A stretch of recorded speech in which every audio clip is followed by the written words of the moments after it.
ਸਲਾਮ ਨਮਸਤੇ ਸਤਿ ਸ੍ਰੀ ਅਕਾਲ। ਕੀ ਹਾਲ ਹੈ ਸੋਹਣਿਓ ਬੇਲੀਓ? ਠੀਕ ਹੋ? ਸਦਾ ਸੁਖੀ ਰਵੋ ਤੇ ਅੱਲਾਹ ਤਾਲਾ ਦੀ ਅਮਾਨ ਵਿੱਚ ਰਵੋ। ਉਹ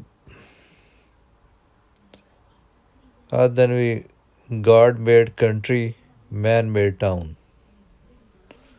ਕਿ ਅੱਲਾਹ ਤਾਲਾ ਨੇ ਪਿੰਡ ਬਣਾਏ ਸਨ, ਬੰਦਿਆਂ ਨੇ ਟਾਊਨ ਬਣਾਏ ਅਤੇ ਗੰਦ ਪਾਇਆ, ਅਤੇ ਜਿੱਥੇ ਜਿੱਥੇ ਬੰਦਾ ਆਪੜਿਆ ਉਸ ਉੱਥੇ ਉੱਥੇ ਗੰਦ ਪਾ ਦਿੱਤਾ। ਇਹ ਗੰਦ ਜਿਹੜਾ ਨਾ ਜੀ, ਇਹ ਬਿਲਕੁਲ ਗੰਦ ਦੀ ਸ਼ਕਲ ਜੇ ਸਾਡੇ ਮੁਲਕਾਂ 'ਚ ਮੌਜੂਦ ਹੈ। ਇੱਥੇ ਬੰਦਿਆਂ ਨੇ ਉਹ ਗੰਦ ਨਹੀਂ ਮਚਾਇਆ। ਇੱਥੇ ਬੰਦਿਆਂ ਨੇ ਸ਼ਹਿਰਾਂ ਨੂੰ ਵੀ ਬੜਾ ਸੋਹਣਾ ਅਤੇ ਸੁਥਰਾ ਬਣਾ ਕੇ ਰੱਖਿਆ। ਇਸ ਤੋਂ ਸਾਬਤ ਹੁੰਦਾ ਹੈ ਕਿ ਬੰਦੇ ਦੀ ਕੈਪੈਸਿਟੀ ਵਿੱਚ ਹੈ ਕਿ ਤੁਸੀਂ ਆਪਣੇ ਸ਼ਹਿਰਾਂ ਨੂੰ ਵੀ ਸਾਫ ਸੁਥਰਾ ਡਿਸਿਪਲਿਨਡ ਪਲੈਨਡ ਰੱਖ ਸਕਦੇ ਹੋ। ਅਤੇ ਇੱਕ ਆਖਿਆ ਜਾਂਦਾ ਹੈ ਕਿ ਦੀ ਰੀਅਲ ਇੰਗਲੈਂਡ ਲਾਈਜ਼ ਇਨ ਕੰਟਰੀ, ਕਿ ਅਸਲੀ ਜਿਹੜਾ ਇੰਗਲਿਸਤਾਨ ਹੈ ਨਾ ਜੀ, ਉਹ ਪਿੰਡ 'ਚ, ਉਹ ਸ਼ਹਿਰੋਂ ਬਾਹਰ ਹੈ। ਅਤੇ ਚਲੋ ਅੱਜ ਫਿਰ ਸ਼ਹਿਰੋਂ ਬਾਹਰ ਨਿਕਲੀਏ ਅਤੇ ਥੋੜ੍ਹਾ ਜਿਹਾ ਨਾ ਜੀ ਅਸੀਂ ਫਿਤਰਤ ਦਾ ਨਜ਼ਾਰਾ ਕਰੀਏ, ਥੋੜ੍ਹਾ ਜਿਹਾ ਸਕੂਨ ਲਈਏ, ਕੋਈ ਖਾਮੋਸ਼ੀ ਨੂੰ ਇੰਜੋਏ ਕਰੀਏ, ਕੋਈ ਦਰਖਤਾਂ ਨੂੰ ਇੰਜੋਏ ਕਰੀਏ। ਹਾਂਜੀ, ਉਹ ਖਾਮੋਸ਼ੀ ਦੀ ਆਵਾਜ਼ ਸੁਣੀਏ। ਖਾਮੋਸ਼ੀ ਦੀ ਵੀ ਇੱਕ ਆਵਾਜ਼ ਹੁੰਦੀ ਹੈ ਨਾ ਜੀ, ਜਿਹੜੀ ਸਾਡੇ ਦਿਲ ਦੇ ਵਿੱਚ, ਸਾਡੇ ਦਿਮਾਗ ਦੇ ਵਿੱਚ ਚਲਦੀ ਰਹਿੰਦੀ ਹੈ, ਔਰ ਅਸੀਂ ਉਹਨੂੰ ਇੰਜੋਏ ਕਰਨੇ ਹਾਂ। ਹਰ ਵੇਲੇ ਬੰਦਾ ਸ਼ੋਰ, ਮਿਊਜ਼ਿਕ, ਗੱਲਾਂ ਕਰ ਕਰਕੇ ਵੀ ਬੰਦਾ ਤੰਗ ਆ ਜਾਂਦਾ ਹੈ ਜੀ। ਅਤੇ ਅੱਜ ਫਿਰ ਅਸੀਂ ਗੱਲਾਂ ਥੋੜ੍ਹੀਆਂ ਕਰਨੇ ਹਾਂ ਅਤੇ ਖਾਮੋਸ਼ੀ ਔਰ ਬਿਊਟੀ ਨੂੰ, ਫਿਤਰਤ ਨੂੰ ਜ਼ਿਆਦਾ ਵੇਖਦੇ ਹਾਂ, ਇੰਜੋਏ ਕਰੀਏ।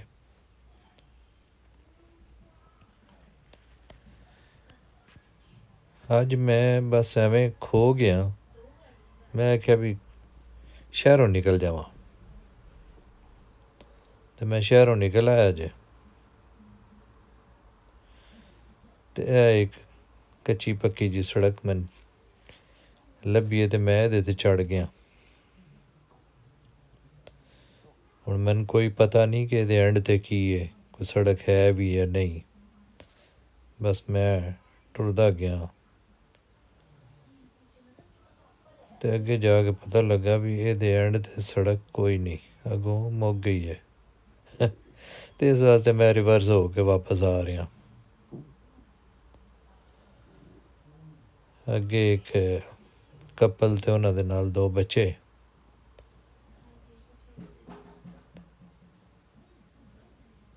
ਉਹ ਪੈਦਲ ਆ ਰਹੇ ਹਨ। ਉਹਨਾਂ ਕੋਲ ਮੈਂ ਪੁੱਛਿਆ ਵੀ ਅੱਗੇ ਗੁਰਾਹ ਹੈ? ਉਹਨਾਂ ਆਖਿਆ ਨਹੀਂ, ਇਹ ਅੱਗੇ ਬਲੋਕ ਹੋ ਜਾਂਦਾ।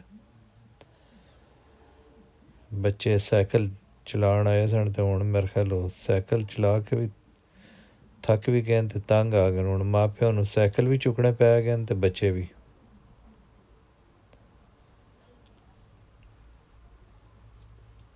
ਬੱਚੇ ਪਾਲਣੇ ਕੋਈ ਸੌਖੇ ਨੇ? ਬੱਚਿਆਂ ਦੀ ਕੇਅਰ ਕਰਨੀ ਪੈਂਦੀ ਹੈ, ਪਿਆਰ ਕਰਨਾ ਪੈਂਦਾ।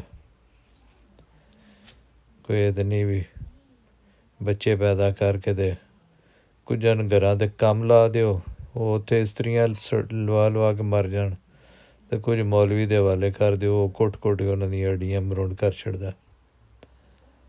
ਬੱਚਿਆਂ ਦੀ ਕੇਅਰ ਕਰਨੀ ਹੈ, ਬੱਚਿਆਂ ਦੇ ਨਾਲ ਪਿਆਰ ਕਰਨਾ, ਇਹੀ ਸੁਨਨਤ ਹੈ, ਇਹੀ ਨਬੀ ਕਰੀਮ ਸੱਲੱਲਾਹੁ ਅਲੈਹਿ ਵਸੱਲਮ ਦਾ ਹੁਕਮ ਹੈ ਕਿ ਬੱਚਿਆਂ ਦੇ ਨਾਲ ਪਿਆਰ ਕਰੋ। ਮਾਰ ਕੁੱਟ ਦੀ ਬਿਲਕੁਲ ਇਜਾਜ਼ਤ ਨਹੀਂ, ਤਸ਼ੱਦਦ ਦੀ ਬਿਲਕੁਲ ਇਜਾਜ਼ਤ ਨਹੀਂ।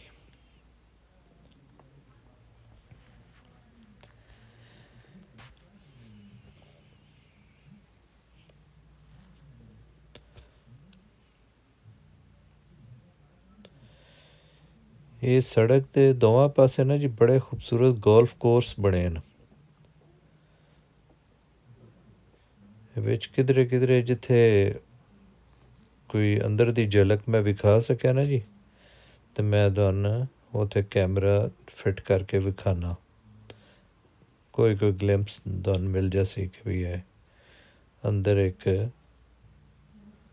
मैं भी आखा भी कोई आबादी तो इत्थे नज़र नहीं पई आउंदी, निरा ही जंगल है।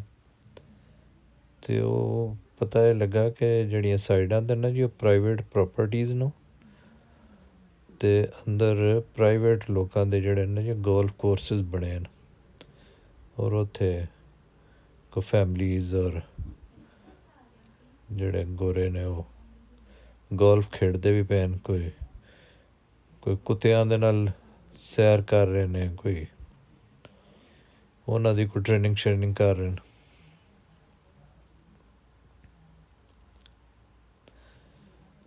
हाँ, फैमिली दी वॉक अज बड़ी लम्मी हो गई।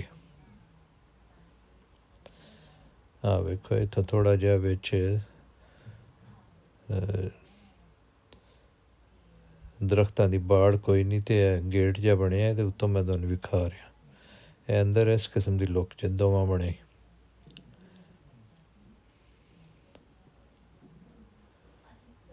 लैंडस्केपिंग की है।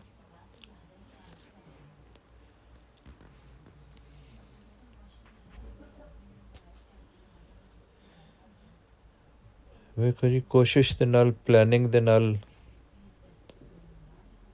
हर शै पॉसीबल है।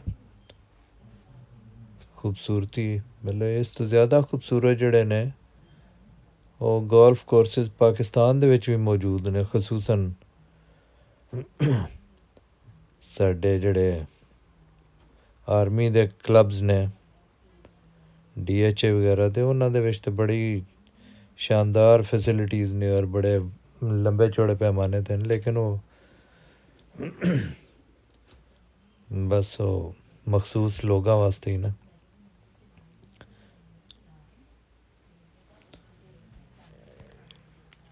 एडा वड्डा मुल्क है, उत्थे ते कुछ चीज़ां जड़ियां ने वो जनरल पब्लिक आस्ते भी होनी चाहिए न, जिहदी छोटी मोटी कोई फीस लैके ते उत्थे कोई भी बंदा इत्थे हैन इस किस्म दे गोल्फ कोर्सेस, तुसीं जांदे हो, तुसीं 2-3 पाउंड उन्हां नूं दिंदे हो ते ओह् तुहानूं अलाउ कर दिंदे, अपनी किट लै जाओ ते खेढो उत्थे। इंज जिम बने ने उत्थे, ਉਹਦੀ थोड़ी जी मैंबरशिप है नहीं, बॉडी कैन गो दिन रात ਜਦੋਂ ਮਰਜ਼ੀ ਹੈ।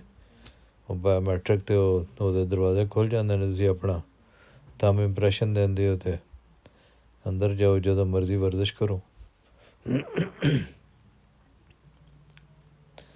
ਉੱਥੇ ਸਪਾ ਲੱਗਾ ਹੁੰਦਾ ਅੰਦਰ, ਉੱਥੇ ਤੁਸੀਂ ਨਹਾ ਸਕਦੇ ਹੋ, ਅੰਦਰ ਹੀ ਸਵਿਮਿੰਗ ਪੂਲ ਬਣੇ ਨੇ, ਤੁਸੀਂ ਤੈਰਾਕੀ ਕਰ ਸਕਦੇ ਹੋ।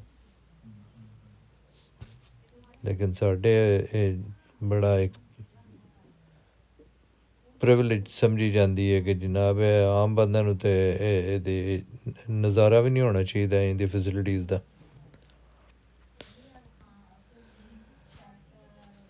लो जी एक नवा नज़ारा भी नज़र आ गया जी इत्थे।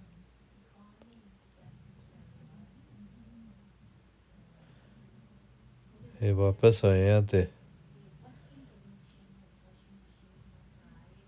एक जगह ते झील पानी दी नज़र आ गई।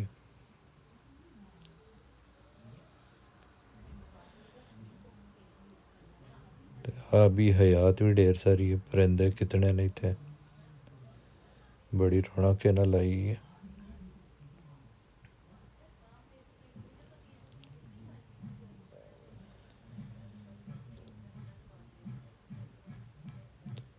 वेख के रूह खुश हो जाती है, अख दी दावत हो जाती है जी, ज़हन नूं सुकून मिलता है।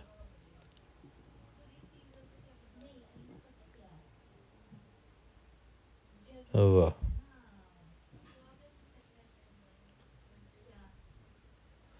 सुभान अल्लाह।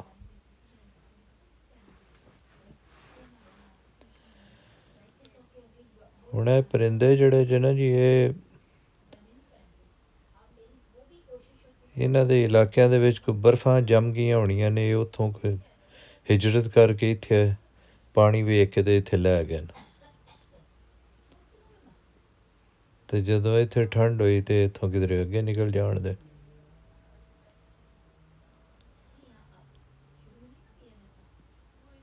ਔਰ ਇਹਨਾਂ ਨੂੰ ਕੋਈ ਬੰਦਾ ਇੱਥੇ ਸ਼ਿਕਾਰ ਨਹੀਂ ਕਰ ਸਕਦਾ, ਕੋਈ ਇਹਨਾਂ ਨੂੰ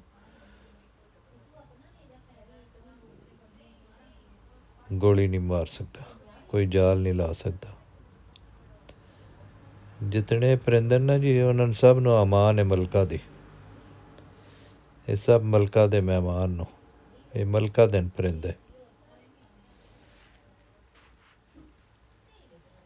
ਇਹਨਾਂ ਨੂੰ ਹੱਥ ਲਾਉਣਾ ਚੰਗਾ ਭਲਾ ਜੁਰਮ ਹੈ, ਭੈ ਮੁਸੀਬਤ ਜਾਂਦੀ ਹੈ।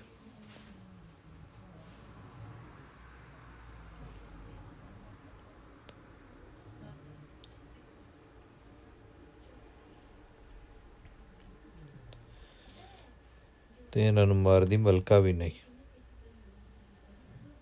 ਤੇ ਨਾ ਹੀ ਕੋਈ ਹੋਰ ਵਜ਼ੀਰ ਮਸ਼ੀਰ ਮਾਰ ਸਕਦਾ, ਨਾ ਵਜ਼ੀਰ ਆਜ਼ਮ ਵੀ ਮਾਰ ਸਕਦਾ, ਕਿਉਂ ਜੇ ਪੈ ਮੁਸੀਬਤ ਉਹਨੂੰ ਵੀ ਜਾਂਦੀ ਹੈ। ਕਾਨੂੰਨ ਸਭ ਵਾਸਤੇ ਇੱਥੇ ਇੱਕੋ ਹੀ ਹੈ। ਲਓ ਜਨਾਬ, ਹੱਸਦੇ ਵਸਦੇ ਰਹੋ, ਖੁਸ਼ ਰਹੋ। ਅੱਲਾਹ ਤਾਲਾ ਤੁਹਾਨੂੰ ਆਸਾਨੀਆਂ ਦੇ, ਆਪਣੇ ਆਲੇ ਦੁਆਲੇ ਦੇ ਸਾਰੇ ਲੋਕਾਂ ਦਾ ਖਿਆਲ ਕਰੋ। ਰੱਬ ਰਾਖਾ। ਅੱਲਾ ਹਾਫਿਜ਼।